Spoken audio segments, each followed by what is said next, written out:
انہیں امام بنا دیا. یا اللہ کس طرح کی امامت دی؟ فرمایا میں نے اتنی اعلیٰ شان عطا کی ہے کہ اپنے لاڈلے رسول کو جناب ابراہیم کی نسل میں پیدا فرما دیا ہے. میں نے مصطفیٰ کو ان کی نسل میں پیدا کر دیا. قیامت تک کے لیے ان کا وقار بڑھا دیا. اللہم صلی علی محمد وعلی آل محمد کما صلیت علی ابراہیم وعلی آل ابراہیم. ان کی عظمت بڑھا دی، اس لیے کہ جب وہ آزمائش سے گزر کر کے آئے پھر جو آسانی دی. میرے نبی پاک صلی اللہ علیہ وسلم نے دین ابراہیمی کی بہت ساری چیزوں کو رکھا. کہا میں ملت ابراہیمی پہ ہوں.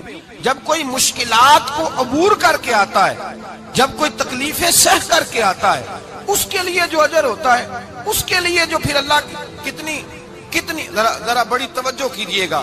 لوگ سمجھتے ہیں فلاں آدمی مشکل میں ہے تو شاید مشکل میں ہی رہے گا، فلاں آزمائش میں ہے تو شاید میرا اللہ فرماتا ہے ایک مشکل دے کے میں 2 آسانیاں بھی دوں گا. تم مشکل دیکھ رہے ہو، مشکل نہ دیکھو، وہ جو اس کو بعد میں آسانی آنے والی ہے، اور ڈبل جو میں اس پر نعمت کرنے والا ہوں اس کو دیکھو. حضرت یوسف کو بھائیوں نے کنویں میں ڈال دیا تھا، اور جب کنویں سے نکلے تو مصر کے بازاروں میں بکے، اور پھر زلیخا نے الزام لگایا تو حالات بگڑ گئے. حضرت یوسف کو جیل جانا پڑا. کتنی کٹھن زندگی تھی، لیکن میرے مالک کو کچھ اور ہی منظور تھا. کنویں میں گرنے والے، بازار میں بکنے والے، جیل میں جانے والے، الزام لینے والے جناب یوسف کو رب کریم نے اسی مصر کا بادشاہ بنا دیا. اللہ پاک نے اسی مصر کا حکمران بنا دیا. یاری تیری سونا ہے پر ازمیشاں تیریاں اگ. اے سونا پرکھیا جاوند آئی پہلو نال اگاں دے لگ. اس کے لیے تھوڑا سا جتن کرنا پڑتا، تھوڑے کٹھن حالات سے گزرنا پڑتا، تھوڑی آزمائشوں کا روپ دیکھنا پڑتا. ہم چاہتے ہیں کہ ہمیں چھیڑے کوئی نہ کوئی تکلیف نہ آئے، کوئی آزمائش. یہ ہو نہیں سکتا میرے بھائی. نامی کوئی بغیر مشقت نہیں ہوا. 100 بار جب عقیق کٹا تب جا کر نگی ہوا. ہم چاہتے ہیں کہ ہمیں کچھ بھی دقت نہ آئے، مشکلات نہ آئے. اور مشکلات تو انسان کو سنوارتی ہیں بھائی، وہ تو نکھارتی ہیں. کبھی پوچھا کرو جا کر کے کسی گندم کے دانے سے کہ تو کہاں کہاں سے ہو کے آیا ہے، کہاں کہاں سے نکل کے آیا ہے، تو وہ بتلائے گا کہ بڑے مشکل مراحل سے گزرا ہوں، اور پھر اللہ نے مجھے طاقت دی ہے کہ میں انسان کے وجود کا حصہ بناؤں. تو بھائی کٹھن مراحل، آزمائشیں، تکلیفیں، یہ انسان کو بڑا انسان بنا دیتی ہیں. یہ اس کے لیے ترقیوں کا پیش خیمہ ہوتی ہیں. ہمارے جوان پریشان ہو جاتے ہیں. عورتیں خاص کر کے اس بات پہ توجہ کریں، وہ بڑی جلدی غم لے جاتی ہیں. وہ کہتی ہیں جانے میرا کچھ ہوگا ہی نہیں، جانے میرا کچھ ہو ہی نہیں سکتا. میرے بھائی درجنوں اور بیسیوں لوگ ایسے ہیں جن کی اولادیں نہیں تھی لیکن نام ان کا ان سے بھی زیادہ ہے جو بڑے بڑے صاحب اولاد. حضرت خواجہ معین الدین اجمیری کو جانتے ہیں آپ لوگ؟ نہیں، جو جانتے ہیں وہ بولے. جانتے ہیں جی؟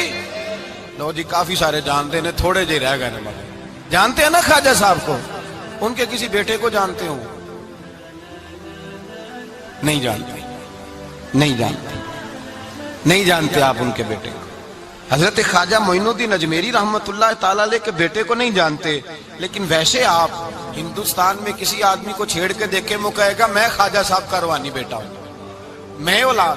حضرت غوث اعظم رضی اللہ تعالیٰ عنہ کی اولاد کو کم لوگ جانتے ہیں، لیکن آپ ویسے کسی کو پوچھ کے دیکھیں 11ویں والا پیر کون ہوتا ہے، ہر آدمی ہاتھ اٹھا کے بتائے گا خدا کے فضل سے ہم پر ہے سایہ غوث اعظم کا، ہمیں دونوں جہاں میں ہے سہارا غوث. لوگ جھوم کے بتلائیں. میرے بھائی یہاں لوگ پریشان ہو جاتے ہیں کہ اولاد ہوگی تو یہ ہوگا، فلاں ہوگا تو یہ ہوگا. بھائی ایسی کوئی بات نہیں. میرے پاس پیسے ہوتے تو میرا ابا بیماری سے فوت نہ ہوتا. جو مالدار ہوتے ہیں تو کیا وہ بچ جاتے ہیں؟ حضرت اسرائیل انہیں چھوڑ جاتے ہیں؟ او خدا کے بندے تو کیسی بات کر رہا ہے. یاد رکھ یہ جو آزمائشیں ہوتی ہیں، یہ جو تکلیفیں ہوتی ہیں، یہ جو تھوڑے سے مشکل حالات ہوتے ہیں. حضرت یونس علیہ السلام کی دوستی ہوگی حضرت جبریل امین سے، تو جناب جبریل ملنے آئے. حضرت یونس علیہ السلام فرمانے لگے جبریل میرا دل کرتا ہے مجھے اس بندے کی ملاقات کرا جو اللہ کا سب سے زیادہ عبادت گزار بندہ ہے. حضرت جبریل امین لے گئے دور دور فلسطین کے علاقے میں، اور لے جا کر ایک بندے سے ملاقات کرائی جس کی دونوں آنکھیں بھی کوئی نہیں تھی، دونوں بازو بھی کوئی نہیں تھی، دونوں پیر بھی کوئی نہیں تھی. اور اس بندے کی زبان پر لفظ بڑا کیا جاری تھے، یا اللہ تیرا شکر ہے، یا اللہ تیرا، بول کے کہیے یا اللہ تیرا، اے اللہ تیرا